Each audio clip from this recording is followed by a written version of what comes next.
So there's this really common view nowadays that stream entry is attainable without a major degree of restraint. That basically you only need to keep the five precepts and live a moral life. Don't do the obvious bad stuff, and that sense restraint and celibacy and all these things are for monks or for people who are striving higher than just stream entry.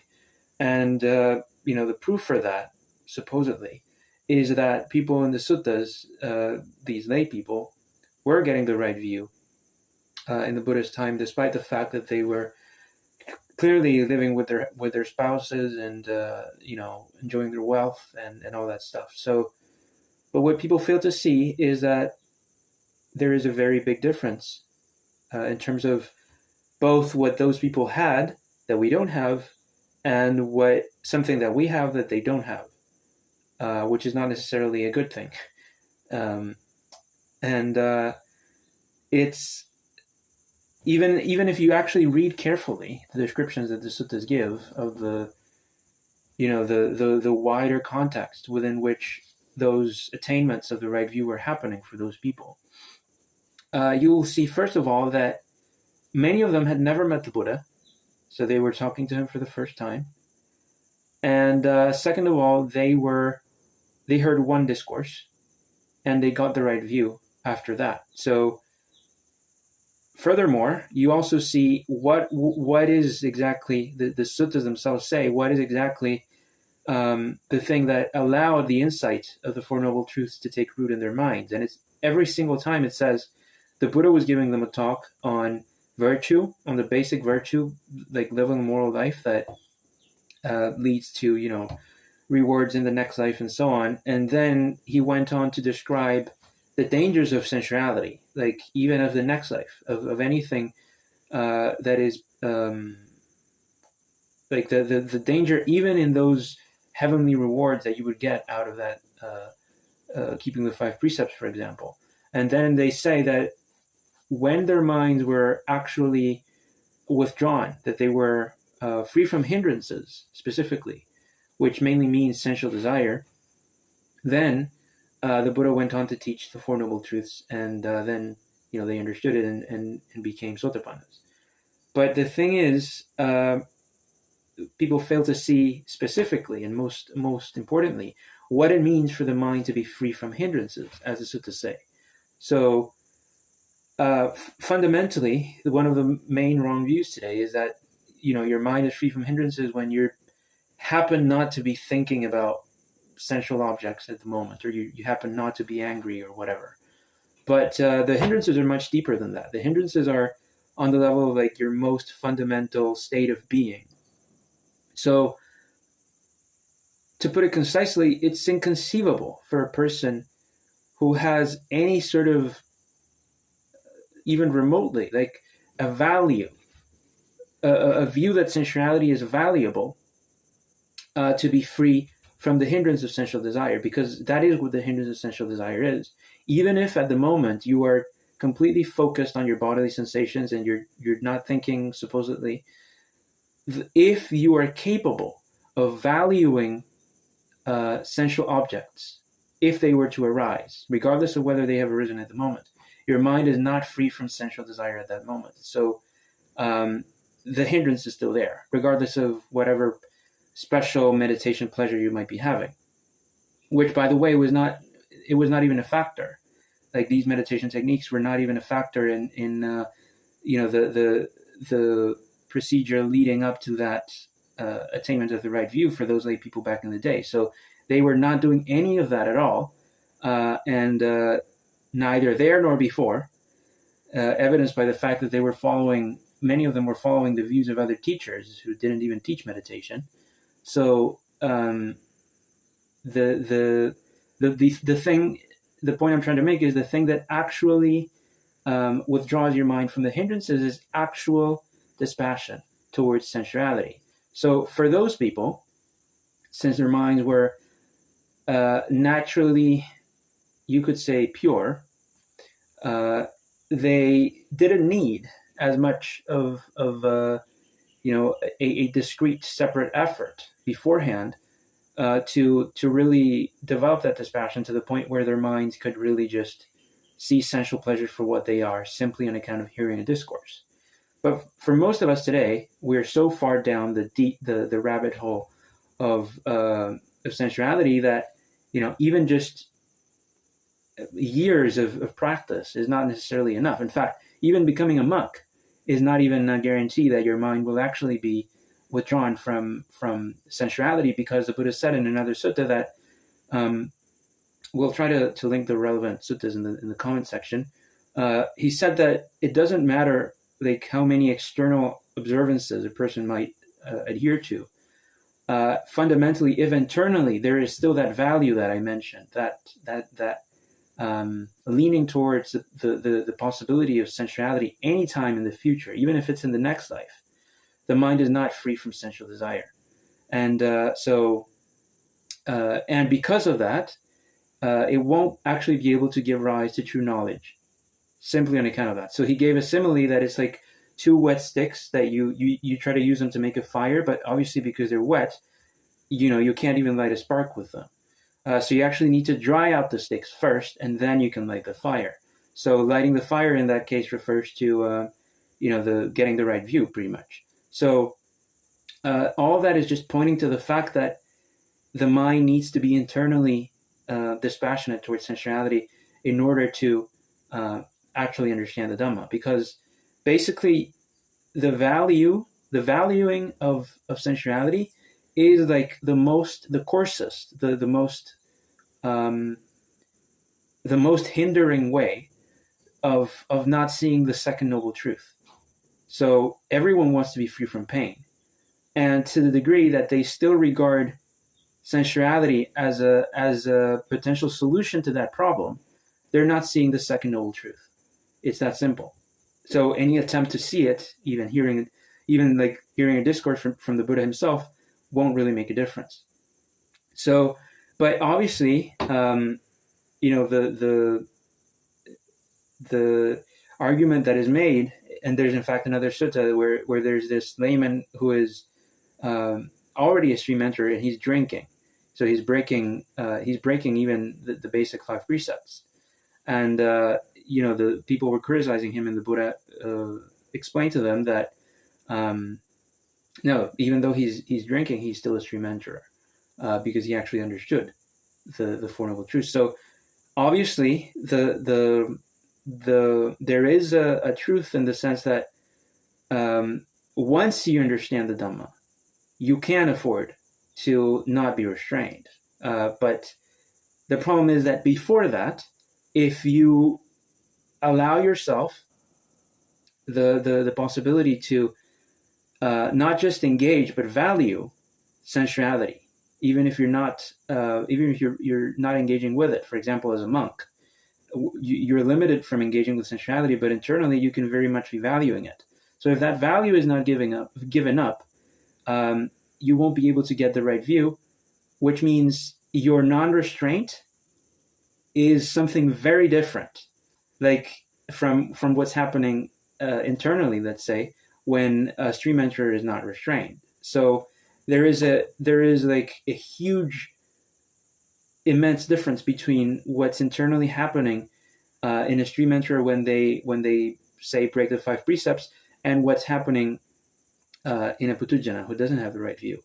Because fundamentally, like, it's no matter how much a stream enterer might stray away from the path, the fact is they see the path with like perfect certainty.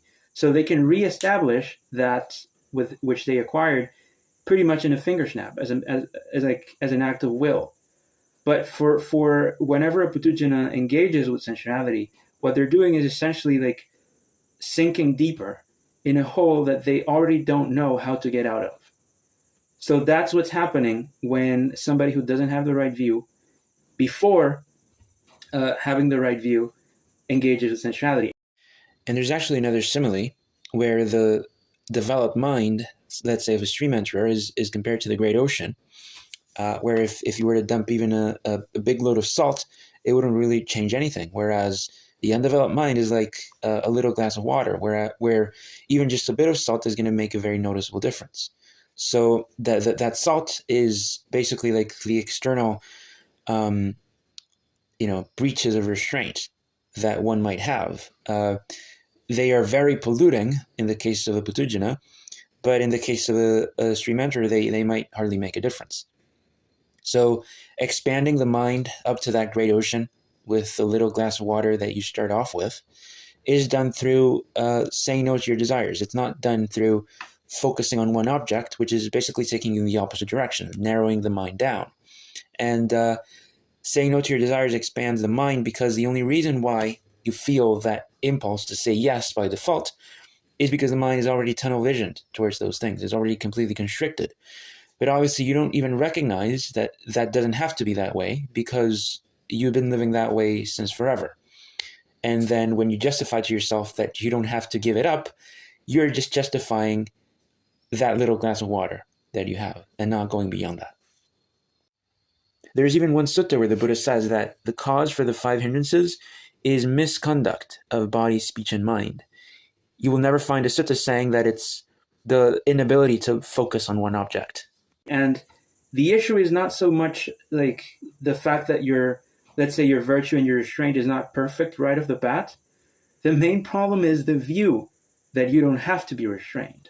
Because as the Buddha said, the wrong view is the most pernicious of all things. Even worse than if there are every now and then slips in your behavior, but you were genuinely trying. The really bad thing is when you have a view that what you're doing is justified or is fine, that you don't have to be restrained because that's not in the contract when you're a layman. That's the thing that people don't really see. So even if sure, you can get the right view as layman, but it's not what you have to differentiate is the state of a layman who doesn't have the right view and the state of a layman who does. So, and the process that those people underwent in, let's say, an hour or a few or 45 minutes of talking to the Buddha, to the point where their minds became internally withdrawn from the hindrances, that process today is what would take years for a person, because that's how much more pollution there is in the mind due to previous habits and all that. So that's that additional baggage that we carry that they didn't have back then. And you in fact, you don't even see people in the suttas struggling to get the right view the way we do today. Like people who heard the Buddha for the first time, developed real faith in the teaching, and yet they were unable for some reason to get the right view the way it happens today. Everyone back then who got the right view was like, it was basically as soon as they recognized that the Dhamma is a true way, they got the right view. As soon as they acknowledged that they sort of converted to the teaching, they got the right view. The other people who didn't, you can see, like there was, for example, this King Pasenadi who he did respect the Buddha, he gave offerings and stuff, but he was still agreeing to some extent with the views of other teachers, which means he hadn't actually accepted fully the rightness of the Dhamma. So he's one of the people who didn't get the right view, even though he talked to the Buddha many times. But the point I'm making is you don't see like these, the way you see today, like people who are genuinely devoted to the Dhamma. They don't have any sort of they're giving it their all, and yet they fail after an entire lifetime of trying to get the right view. That didn't happen back then. So that is just evidence of the fact that their minds were in a different position than ours are today. So that process that of a few minutes of listening to the Buddha, for you to get to that point where your mind is truly dispassionate towards sensuality, you're going to have to actually give up that value, and most especially the ways in which you are manifesting that value in the world. So the actual actions through body and speech that are making it clear that you still value sensuality as a potential solution to the issue of suffering. That is, in essence, that training is the gradual training that we often talk about. Virtue, sense restraint, moderation in eating, watchfulness of your intentions, and all that stuff. So, and especially the reason why we say you need to take up that gradual training and really give your 100% to it is that precisely like the main characteristic of the state of Putujana is that you don't even see what the problem is. You don't even see the size of your ignorance, to put it that way. So whenever you decide or say to yourself that, or justify giving up only a partial amount, there's like a 99.99999% chance that what you're not giving up is exactly what you needed to give up in order to truly purify your mind from all these obstructions. So that's another sutta that the Buddha said. It's like a quail who is tied with like a rotten rope, and it says, well, this is fine. This is just a rotten rope. I can break out of it at any time. But because it's a quail, it can't actually, even though technically it's a weak rope, it can't break out of it. So that's like when people think, oh, this is fine, I'm not actually attached to all these things. Well, if that were the case, you wouldn't be so insistent on the fact that, and you wouldn't get so defensive when people tell you that you need to give it up. In fact, if you're truly confident that giving up sensuality is for your welfare, which is the direction of nibbana in general, giving up of craving, which is the confidence that a stream enterer has, you wouldn't have any problem with at least the idea that you need to give it up. You would only not give it up if you accept that at the moment you're not practicing. And that's one thing that people fail to see as well in that sutta of the layman Sarakani, who was drinking as a stream enterer, is the Buddha said at the very end of the sutta that this man undertook the training at the time of death. So the key there is he undertook the training at the time of death because he was not training before that. So even though he was a stream enterer, he had understood the Dhamma, he had the perfect right meditation, as opposed to what people do today. Even he was not able to have that right view and that right understanding, right effort, right composure, all these things, apart from his actual behavior. So giving up the restraint meant giving up the training, even for him. So that's why the Buddha said, only at the time of death, when he didn't have the chance to be careless anymore, he undertook the training again. So what is then to be said of somebody who doesn't even have those wholesome qualities, those wholesome factors, and they allow themselves to cultivate the opposite of them? So there's just, it's shooting oneself in the foot ultimately.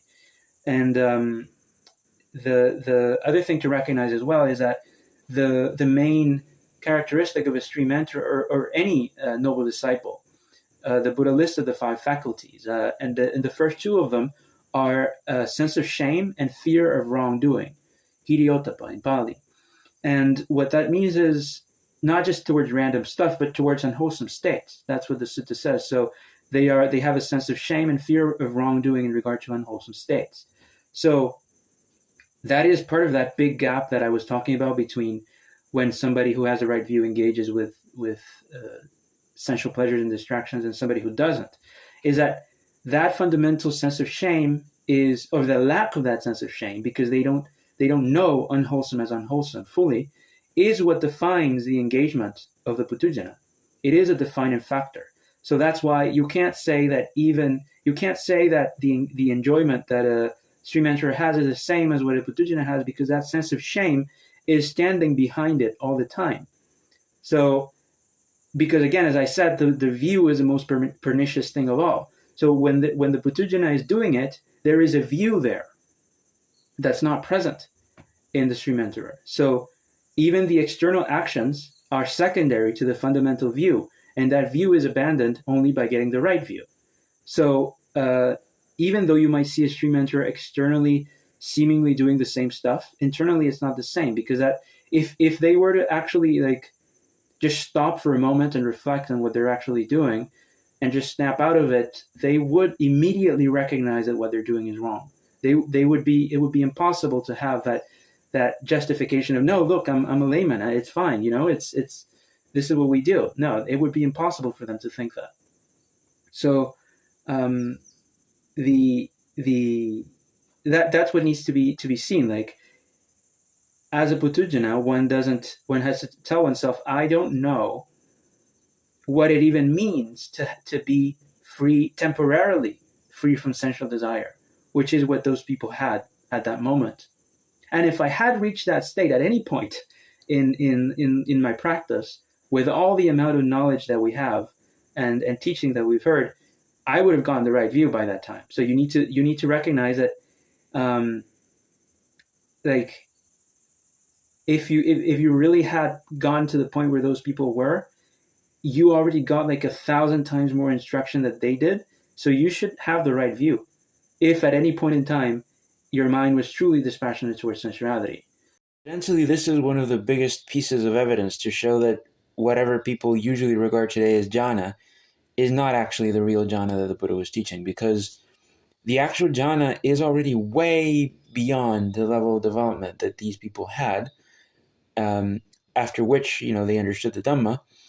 So if a person today has supposedly been getting jhanas, they should be way beyond those people back in the day. So that just goes to show that it's not even actually taking you beyond the hindrances, which would have to result in seeing the Four Noble Truths if you have heard them before, and in such copious amounts as we have today.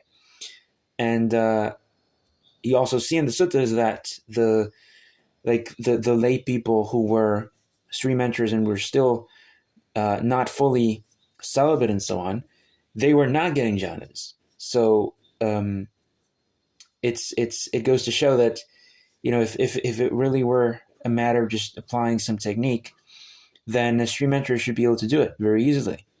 But they weren't getting they weren't getting jhanas. If you see which lay people were getting jhanas, it's the ones who were non-returners. And you might think, well, they got the jhanas first, and then they became non-returners, and then they became celibate. But it's actually the other way around. They got the jhanas because they were celibate, and the jhanas made them non-returners. So that one needs to recognize that one doesn't even know what that state means. So, or what that confidence and renunciation, which is the phrase that the Buddha used, what that even means.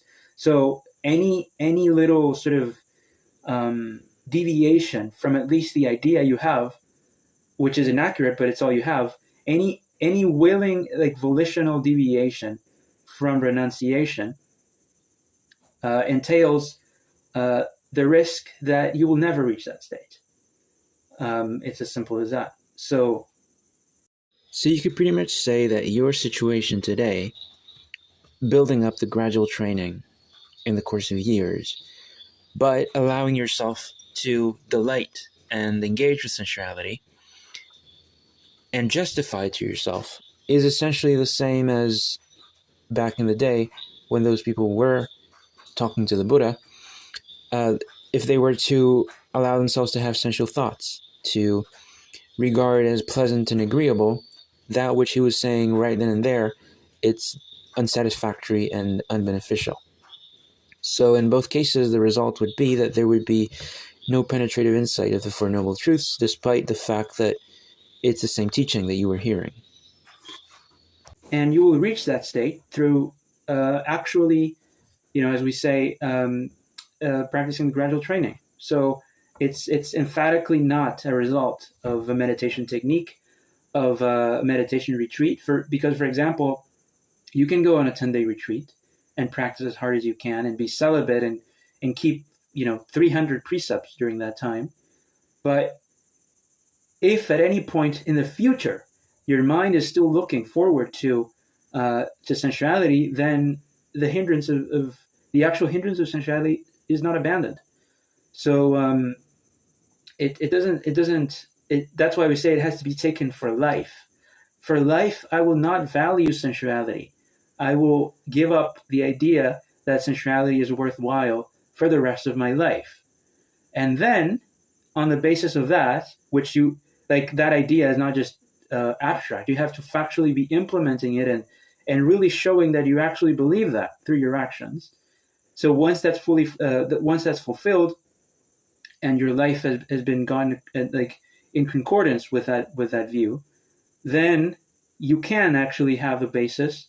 You can have the dry sticks that might just be able to give rise to the spark of knowledge. And then after that, once you have the right view, you can relax and you can go back to sensuality. But you will realize that it's a completely different thing than any sort of essential engagement that you could have had in the past. It's just you can't even fathom the difference as a Puthujjana, what it means to have the right view on one hand and value Nibbana and still be engaging with sensuality. So, because everything you have is experienced from the point of view of the wrong view. You can't magically like step out of it for a moment and imagine how things are for a noble disciple. So that's essentially how it works, and that's you. Another thing that you need to think about is, what is the reason for you not renouncing things? So yes, you, like, if you have dependents, if you have a wife that depends on your children, or aging parents, then yeah, it would be irresponsible to leave them and potentially make them have a hard time. But does that mean that you need to engage in sexual intercourse in order to take care of your dependents? Does it mean you need to have you need to work extra to get more wealth than is really necessary to take care of those people? Do you need to be seeking out pleasant sights, sounds, smells, tastes, and touches that are just for the sake of gratification? No. So you don't have to do any of these things. But people often conflate the idea of, yes, I can't become a monk, with, oh, okay, so it's fine to do all the other stuff that lay people usually do, and that's not the case. So even though, again, like many of those people in the suttas, you could argue, they didn't ordain, and they were also having sexual intercourse or whatever. The point is, again, they were Sri mentorers, so there's a very different thing going on there. And lastly, it's important to note that abandoning sensuality is not necessary because otherwise you're violating some sort of commandment or sacred rule. It's because it's part and parcel of the same path towards attaining one's own welfare.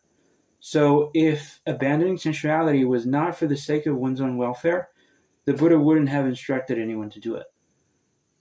So what will happen if you're not willing to take on trust that abandoning sensuality is for your welfare, is that you will instead take up the first, watered down version of the Dhamma that allows you to seemingly offers you the same thing, or so you think, while at the same time allowing you to engage with those very things that are obstructing true insight from taking place.